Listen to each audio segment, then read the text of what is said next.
myntri rangbah jylla Conrad K Sangma Hakhmat nyngkong mynta taiew leit jurip Byrnihat Oxygen Pvt Ltd kaba Ribhoi district. Jingtmu jogani jingle jurip kalong ban pintikana bagani ka company kalong ka balakre ban pinbiang dara poi ka khim hakani ka jekhun persha eka khlam COVID-19.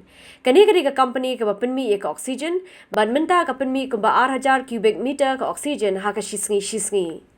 Conrad ulapan pau ke Jingkhiah ban yoi bagani ka company ringkat bar kinong tre jongka kilong ki balakre bar gila ai ke jingpentikana ba ke Jingkhiah chuki ba kanwan Hakhmat do. As the COVID situation we are seeing in the country today, we are very fortunate that this particular manufacturing unit is in our state, and our objective is really to make sure that if the need arises and if there is a situation in the future where other states are facing, we should be better prepared.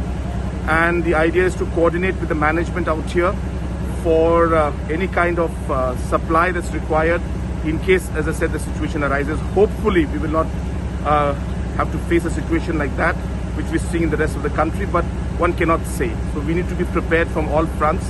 So I've come here to visit the manufacturing unit to make sure that there are no difficulties, challenges they're facing. Also to ensure that there's a coordination between the management here and our health department and our district administration for any kind of logistical support and also for future logistical supply to different parts of the state if necessary. So that was the objective, the purpose of our visit. I'm very happy to see the setup here and very happy to see the management. They are very much committed and they have given us an assurance that the state and the health will be given priority in any circumstance.